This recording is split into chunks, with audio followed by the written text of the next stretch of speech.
Hall of Fame shit, nigga. Keep it. Come on, get out there. Get out there. Good catch, my boy. 5 Unit Nation, man. Number one, man. Oh my God, run this shit up, man. Let's go home. We found.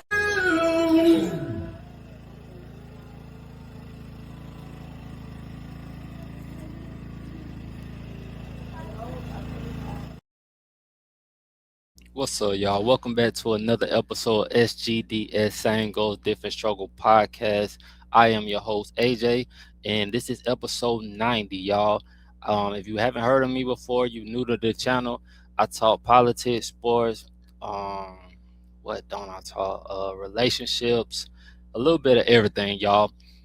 Before I get started, please, to all the people who return that ain't subscribed, please subscribe to the channel. All of my new people, please subscribe, like, comment, do what you got to do, man, to get this message out, y'all. Today, man, I'm probably mainly going to be focused on sports.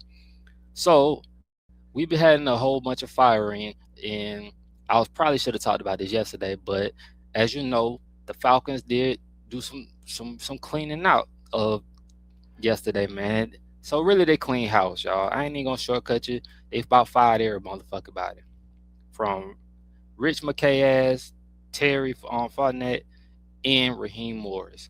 I think the GM one was a little bit of a surprise to everybody because of how he drafted this upcoming year. But I could tell you like this: what probably got Terry fucked up and fired, was that quarterback situation 2 years ago where we signed Kirk Cousins for all that money, 4 years, $180 million, overpaying his ass, and then drafting another goddamn quarterback with our first round draft pick. Bye, baby. Love you. Have a good day. All right. Thank you. You feel me? So that situation is kind of crazy, bro. Like, I think Terry, he did good with this year draft, but it wasn't enough to save his ass. Because we had our biggest problem now is still quarterback. Even after drafting, we went through 4 different quarterbacks with Terry under our belt. You feel me? Some people probably are still upset that he drafted Kyle Pitts so high. You know what I mean? Especially with Jamar Chase and everything. And then you gotta, we missed out on Michael Parsons. We missed out on a lot of players that probably could have helped us then. Y'all know how I feel though. I'm glad he drafted Kyle Pitts. I just feel like we didn't ever have a fucking quarterback to really give him the ball. The year that Kyle Pitts got drafted, that was Matt Ryan's, I think, second or last year, and he was about as sorry as he was when we first got him. So I don't give a fuck how nobody else feel about that. That's another thing. We about to put his motherfucking ass in office. But I want to ask y'all this, to all my Falcon fans. How do y'all feel about Arthur Blank right now? Because really, before I get on the black people and how they got fired, we need to talk about Rich McKay, y'all. Why the fuck was Rich McKay even still involved when he told us with football operations, when he told us that they took away all that shit? Arthur Blanks literally lied in our fucking page. Then he want to write us a 4-page letter like he a Leo or something yesterday, talking about how he's disappointed and all this bullshit. But bro, you done lied to us for how long now? Look at this shit. Like, Raheem Morris knew he was gone. Probably they've been lying to us. He been trying to sell us hope. The Atlanta Falcons owner Arthur Blank announced another organization shakeup less than 12 hours after firing head coach Raheem Morris and general manager Terry Fournette. In an opening letter to fans on Monday, Blanks confirmed that Rich McKay will no longer serve as the Falcons team president and CEO. Didn't he tell us earlier, I think last year, that he took away all his football shit privilege, but he was gonna stay? He really lied to us. So I don't really trust Arthur Blank no way. And like I said before, and my homies know, you need to sell the motherfucking team to somebody that really know what the fuck they're doing. Cause I'm sick of Arthur Blank ass. We are going. This is probably our eighth year going, not being able to go into the playoffs. And the sad part about it is, it's be the same fucking record. You got a 7-9, 7-9. And then you got 7-10, 7-10. Then now we got 8-9. it be the whole. It's like it's so much inconsistency with this guy, bro. It's like our team is so bipolar. It don't make no sense. I'm incredibly grateful to Rich for his 20 plus years of direct leadership with the Falcons without a Super Bowl. I don't like how we not including that we didn't win the Super Bowl. I don't give a fuck if we did get there. They blew it. So it is what it is, including many of the most successful season in team histories.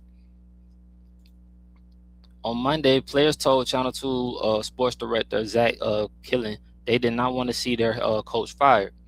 I think that's just I don't know, man. I think Raheem Morris is a player coach like we all know, but to me, Raheem Morris is not a head coach.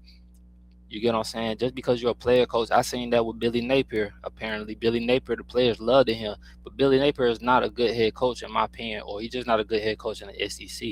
There's levels to this shit. You feel me? Like as much as I like to think I know everything about football, it is levels to this shit, bro. Everybody not meant for everything.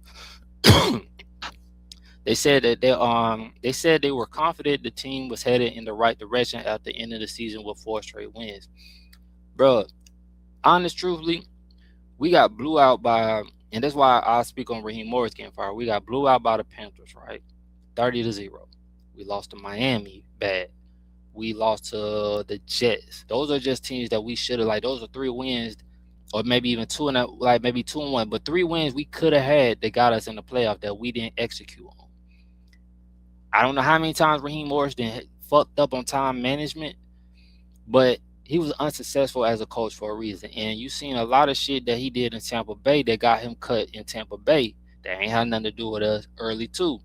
So apparently it's something that Raheem Morris is not doing, and sometimes he have to evaluate his own damn self as a head coach. And you got to look at it like this. Last year, he was so quick to fire Jimmy Lake as the defensive coordinator. Great move, but you wasn't quick to fire, and you was quick to fire Ike Hiller as the wide receiver coach. The wide receiver coach still wasn't all that without Drake May. We had David Seals was probably our best next wide receiver, and that's a shame, bro. Mooney needs to go. You feel me? Like I I wish Q was here sometime, bro, because I wish we could just have this whole argument because Q actually was like he liked the Mooney, but I'll give it to my brother. If he seen how Mooney was playing, he would have been said that he had to go to, just like he said with Raheem Morris on one of our old video. Raheem Morris be fucking up, he gotta go. So I give him that. But we probably still be going back and forth about something, like we always do. But McKay was shifting to a broader CEO role with Arthur Blank Sports and Entertainment, with a focus on the World Cup in the 2008 Super Bowl and the organization. But he will not let Rich McKay got something on Arthur Blank for this nigga not to let him go like this, bro. Cause we ain't that close. You can't be that goddamn close. That nigga got some dirt on this motherfucker, and I don't know what it is, but that shit needs to come out. Cause bro, you still keeping him around as something like sports and entertainment. Damn. He will stay on the board of trustees. Damn. And as the co-chair of the NFL company. Some just don't add up with this whole thing, bro. When you fire somebody, cause he ain't keep nobody else around like this. When you fire somebody, how the fuck do you still like? How many jobs did this motherfucker entitled did he really have around this bitch? Like it didn't really. That shit don't add up, bro. And I ain't hear nothing about him staying around for all this shit. I need to see if anybody else know about this, cause this shit is crazy to me. I didn't know all this. Blank has promoted Greg Daedalus as the Falcon new CEO, in addition to hiring a new coach and general manager. Atlanta will also look for a new president of football. Now, everybody's saying Matt Ryan has the job, and he probably do, but they have to do interviews because of the Rooney rules. So everybody don't get too fucking happy because you see Matt over there you want 2 jobs like he future. He need to focus on one fucking job, especially if he gonna have this. You need to focus on this shit because right now this shit is way fucked. Everybody want Tom Brady and shit, dog. You don't have that many rings as Tom Brady. I'm just sorry, dog. And Tom Brady is part owner of the fucking Oakland Raiders. You ain't owning shit. You was the new president of football, if that's what they want to call it. You know, everybody got new titles and shit. I'm trying to figure out how many damn presidents you can have in the organization. Cause I ain't know you can have this many goddamn presidents. I need to start figuring out how I can put my application in for something. Cause I'm about sick of doing all this other shit. Let me get an application. Let me get my application together, dog. Cause Arthur Blank didn't have to worry about finding him. I would have been. You wouldn't have had. It wouldn't been no hugging. I would have had that pink slip right there. Fuck even the press conference, but I would have had that shit right when he got off the motherfucking field early. This shit should have been done. Rich McKay ass would have been gone ASAP. He let a motherfucker like me run that shit, but y'all know how this shit go. But corporate politics and all this bullshit. You gonna keep the white man around, but you fire all the other black men and all just make it seem like these motherfuckers. And I don't want to put all that shit on Terry. I believe Rich McKay made a lot of them calls too. So for him to be still having a fucking job somewhere is some bullshit to me, dog. And that's why I say this is gonna be a tricky situation with the Falcons, right? Because in my opinion, bro, what we gonna do? We gonna end up here hiring the white GM and a white coach. We gonna end up getting to the playoffs, and it's gonna look like black. Like I hate the look of this shit, bro. And it's really, I'm gonna tell y'all like this, and I'll keep this shit 100. Black coaches have had a real bad year, a real bad year. The only person I can really say is Mike Tomlin and DeMarco Ryans having excellent, bro. Those are excellent. DeMarco Ryans is an excellent fucking coach. Even with like his quarterback being hurt sometimes and shit like that, because CJ was hurt last year, but this year he's doing excellent. And they really, like I said, they don't have a big superstar name at wide receiver. I say Nick Collins. You know, I fuck with Nick Collins, and then again, that other wide receiver back that was injured. But even with the running game, bro, they don't have a superstar running back. They don't have a B. John and nothing like that.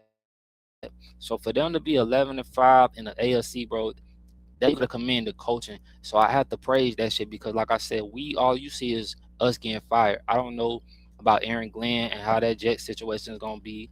Who another black quarterback? Head coach. I hope Dion have a better year at Colorado.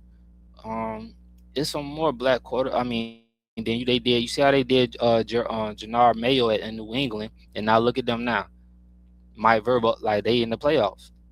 So it's the image of how it looks like we can't do this shit. But bro, it's like, nah, I don't believe it's like that at all. No statement can change the disappointment of this past several seasons. I know we have fallen short of the standard you expect, and we as an organization have ourselves, blank wrote. That responsibility rests with me. Now he want to take back power. When results do not match expectation over time as the owner, accountability cannot be shared or softened.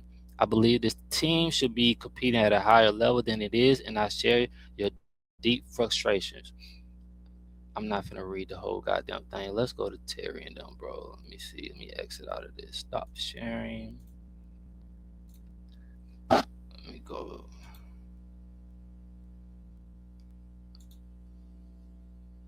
All right, y'all. Hold on.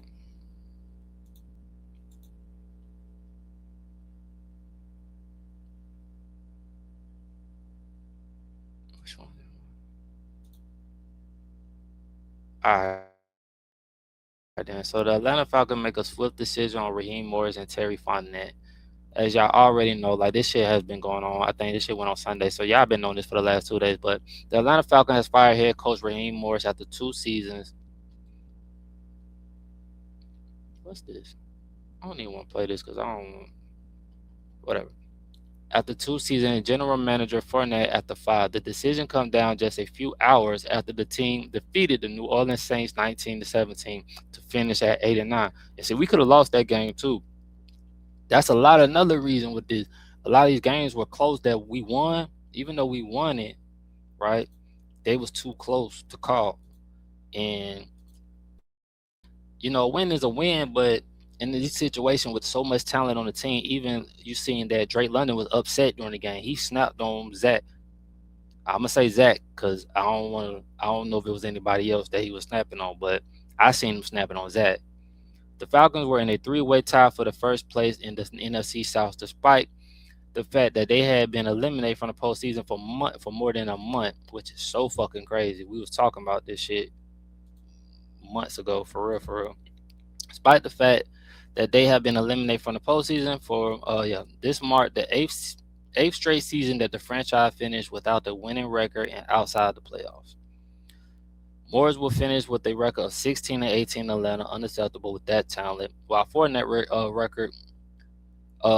records as general manager record as a general manager will end at 37-48 after 5 years without a single trip to the playoffs.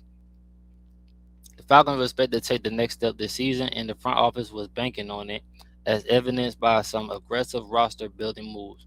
In 2014, Fournette signed veteran quarterback Kirk Cousins to a 4-year, $180 million contract, which was just stupid, before drafting rookie quarterback Michael Penix Jr. The move confused many at the time and has since created several moments of controversy for the coaching staff. Largely due to injuries, the team has flipped between the two players over the last two seasons to disappointing results. So at the end of the day, man, I'm gonna exit out of there. I want to know in the chat, bro, how do y'all feel about this, y'all? And while we're on this, how do y'all feel who should be the next head coach? Right now, I don't know about the GM situation because I don't know what the fuck they're doing with Matt Ryan and the president operation. Because I feel like he's gonna have, if he gets hired, which whatever, he will have an input on that. But how do y'all feel about our next head coach? Because I feel like we need a head coach that's gonna be and me and my bros in the chat, he's Brian Follis, whatever his name is. The guy, the defensive coordinator, I think from Minnesota. He used to be the Miami Dolphins head coach, and I think he either like sued for discrimination or something, versus a black coach or something, and won. So shit, I didn't even know he was still in the NFL for that shit, cause they ain't let Colin Kaepernick come back. So I didn't know you could sue the NFL and still work, cause John Gruden still ain't back, but I think John Gruden will be back in the NFL or college soon. Whatever. But I'm gonna play this. Not play this. I apologize. I'm gonna pull this up real quick and pull up some of the coaches and candidates that they are interviewing.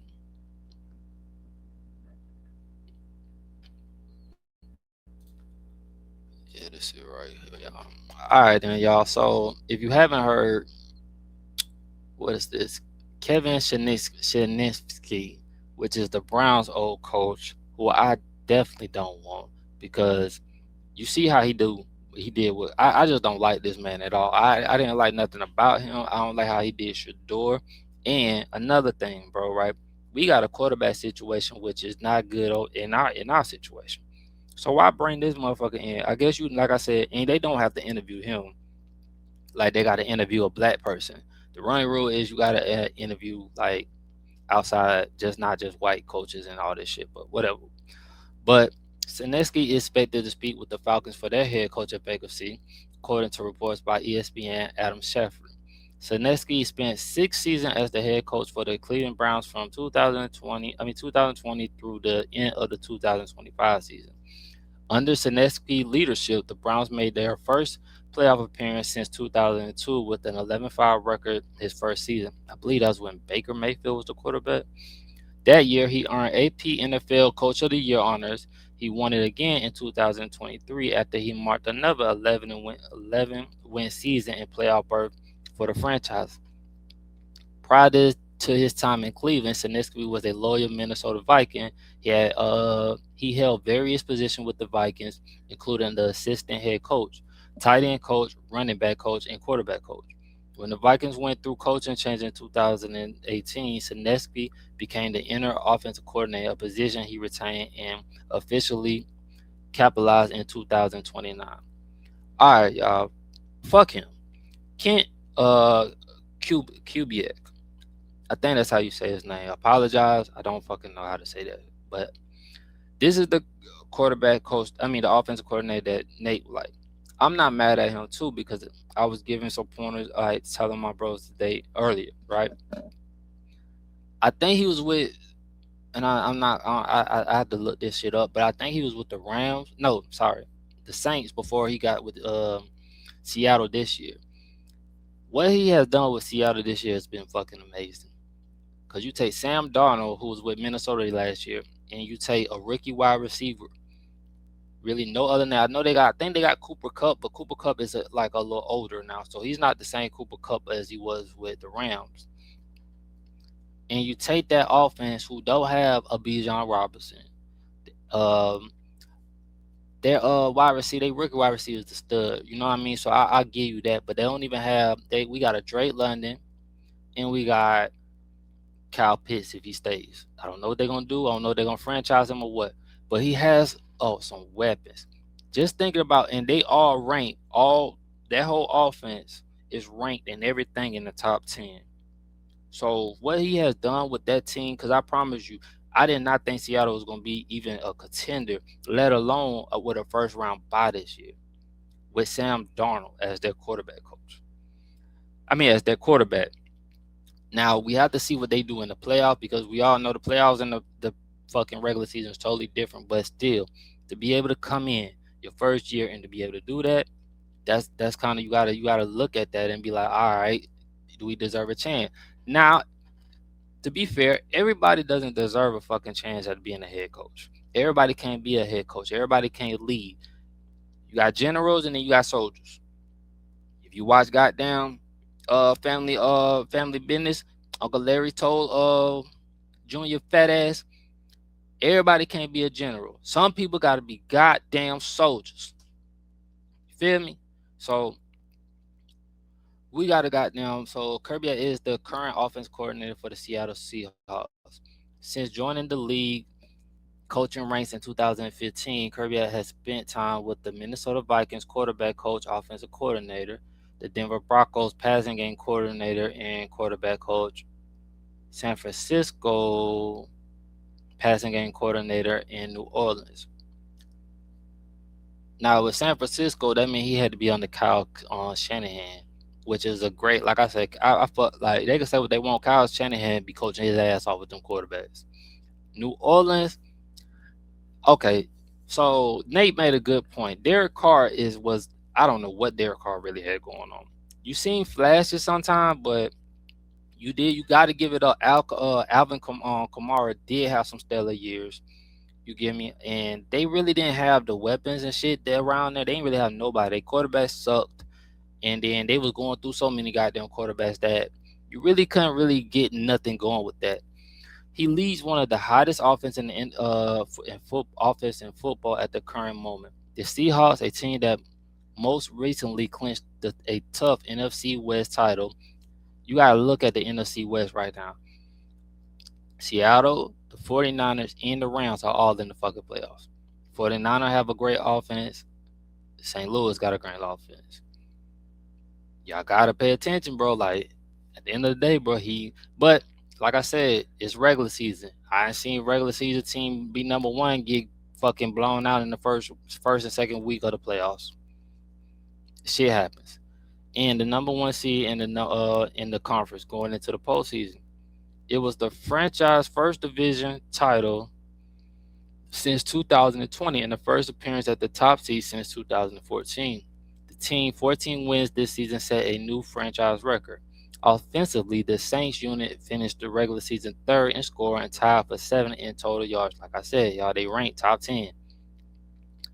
So that's another candidate. Anthony Weaver. The Falcons have reported requests an interview with Weaver. So I'm gonna be honest with y'all. I don't think they're gonna hire another black coach. The only reason I feel like they're interviewing a black coach is because of their running rule. I promise y'all that's just how I feel. That's just how I feel. Weaver is the current defensive coordinator for the Miami Dolphins. Weaver put together a 7-season playing career in the league after being drafted in the second round of the 2002 NFL Draft. He spent time with the Baltimore Ravens and Houston, Texas before retiring and officially picking up the coaching responsibility in 2010. I ain't gonna lie, bro. Shit like this be making me want to get back to coaching for real, for real. His coaching stops include time with the Buffalo Bills, Cleveland Browns as their defensive line coach. Now, what was this? I don't know what year this was, but you gotta remember Buffalo and Cleveland, they defense be on point. You can say what you want, but they defense be on point. Their line be on point. In 2021, he returned to Baltimore to be the run game coordinator and a defensive line coach before being promoted to assistant head coach and defensive line coach for the final 2 seasons. Weaver was hired as the Dolphins defensive coordinator in 2024. What the fuck? So that was just three they gave us. I thought it was some more shit they had gave us. That's just the only three they had gave us, I guess, y'all. But let me know what y'all think, bro. Cause how do y'all feel? You know what I mean? I'm gonna pull up real quick the St. Louis offensive coordinator. No, I keep calling St. Louis. It's the Los Angeles Rams offensive coordinator, Mike LaFleur. So I've heard this name a few fucking times. I've seen it in the chat. I've seen it everywhere for some fucking reason. And this is a real popular name by everybody. Like I said, so like I was telling my bro about him, right? He's been stellar for he's been the who is entering his third season. So this has been his third season. So since he's been there, he's had what you had Cooper Cup.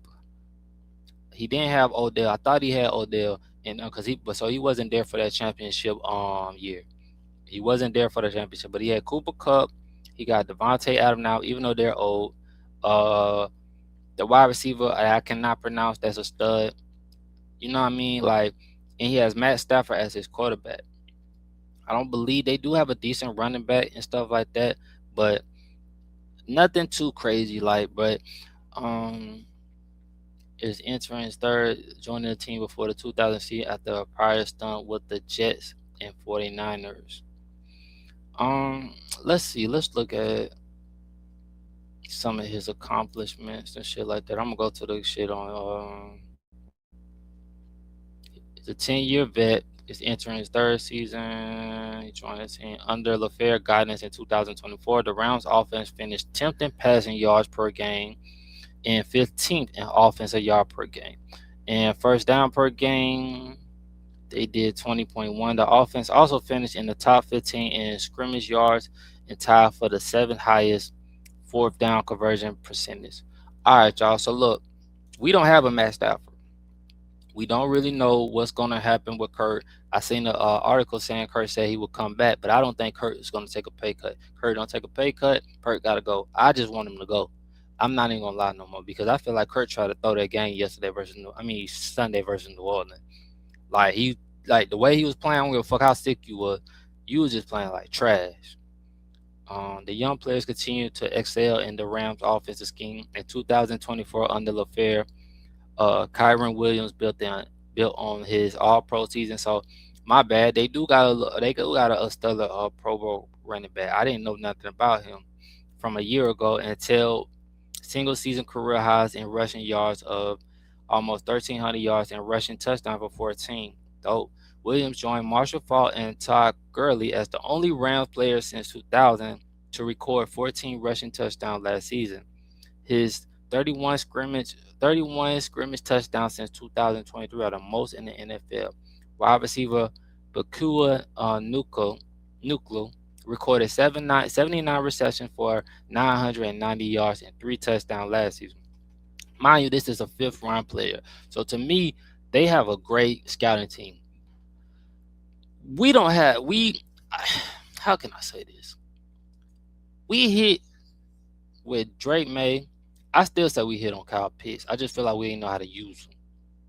We hit with Drake London. Drake London is a fucking stud. He was a light-skinned stud. Bijan Robinson is a GOAT. And that whole goddamn 2000 last year draft was just on point for everybody. We might have 3 defensive players included in the Defensive Rookie of the Year award. And Billy Bowman could have been in that motherfucker if he didn't be hurt. He didn't get hurt. Like I said, Billy is one of my favorites. He became the 2nd player in NFL history to record at least 150 receptions, 2,000 yards, receiving yards, and 9 receiving touchdowns in his first 25 career games, joining Odell Beckham Jr. Additionally, former Cooper Kupp became the first player in NFL history to record 600 or more receptions, 7,500 yards or more receiving yards, and 50 or more touchdown catches in a player's first 100 games. The offensive line finished first in penalties per game with 5.56. So that's another goddamn thing we got to talk about too, y'all. Them tackles got to go. Elijah dude, he got to go, and then Jay Matthew. Jay Matthew has been. I'm not gonna say nothing away from Jay Matthew. He's been stellar for us, but he's older now. Them bruises and all that shit is catching up to him. We don't have that many draft picks, y'all. We already got them. We don't have no money for I think we might be 3 million over the cap or under the cap. Like we don't have too much money, so we got to make a lot of moves, and we're gonna need a head coach to come in and to be able to be really, really good with his coaching and make shit work. I don't think Michael Penix Jr. is going to literally, and I want to chat. Y'all let me know, Falcons fans. Do y'all feel like Michael Penix Jr. could be still our franchise quarterback? Or, and I seen this too, do you feel like this is going to be a year where these motherfuckers just don't care and they're going to be getting ready for the 2027 season? I just seen where Ole Miss quarterback, who's supposed to be trying to go back to Ole Miss for next year, if he could get approved, get the waiver. If he gets that waiver and go back, right, 2027 quarterback class is going to be fucking nice, y'all. So that's where I'm going with this. Like, how do y'all feel about this, yo? Because you got to think about it. They got Archie Manning coming out. They're going to have DJ Ladway, the guy from Ole Miss. And I know I'm missing a lot more because it's a lot more that's supposed to be coming out. I know I'm missing more. But that 2027 class is like going to be loaded. I want to really know, like, do we focus on, and then who do y'all see us bringing in as a veteran? Say we just need a veteran for this year. Say we just get a little veteran just to even try to make the playoffs. We're not even going to worry about, like, nothing. We're just going to get a veteran that could come in and try to at least get us to the playoffs because we have weapons. Do you want a Malik Willis? With that situation, he's going to look for a big-time contract. So you're going to have to lock him in for probably a period of time. I see him more with Pittsburgh. That's just my opinion. Do you do a Kyler Murray?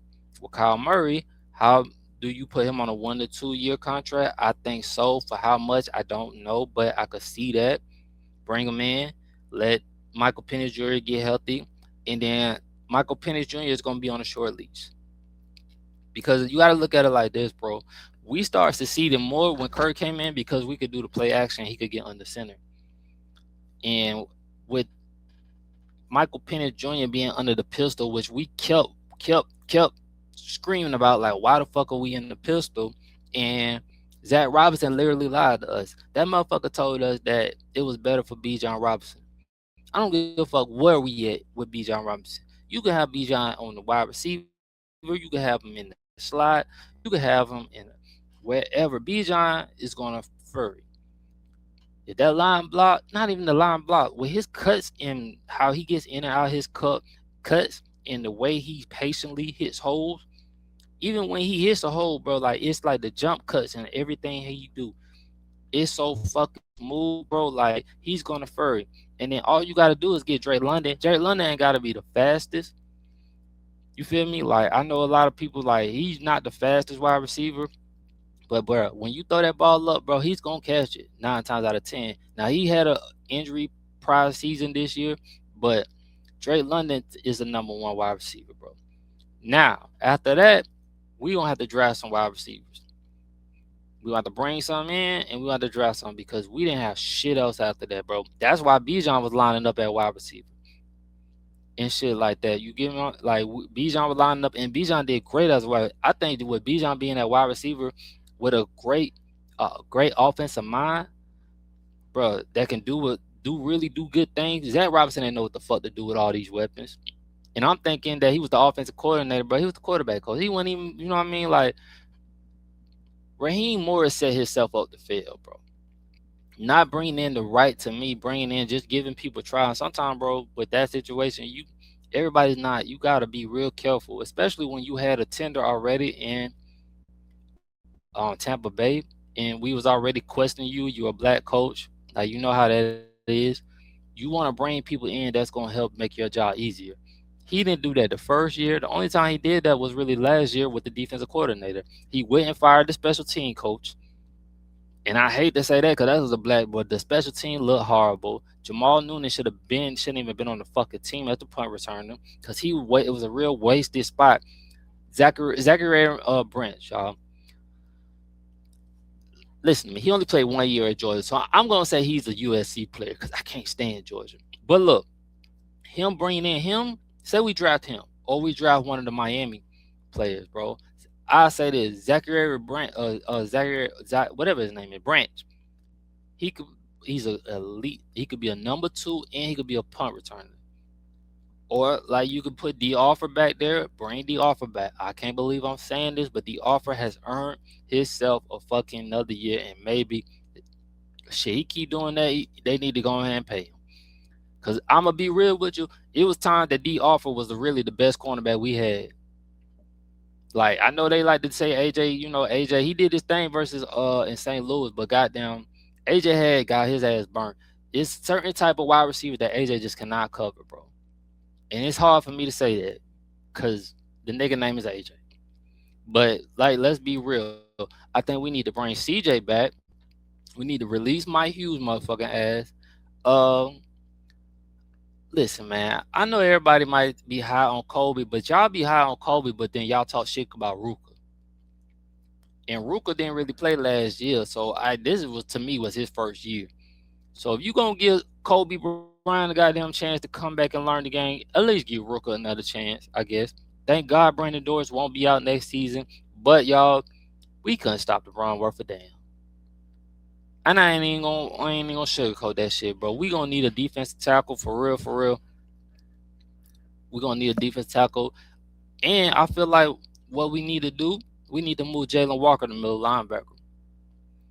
We might need to bring on here. I don't know if this is Caden Ellis. I think we do have Caden Ellis for another year, and we have Debo, so they might not do it this year.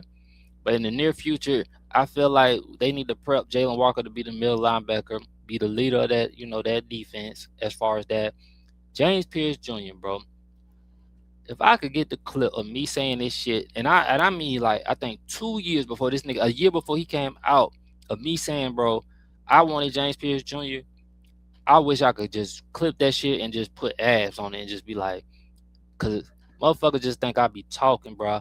And I'm so glad I started this podcast shit because now I ain't gotta prove the shit. You can go back and watch what I fucking said before the shit happened.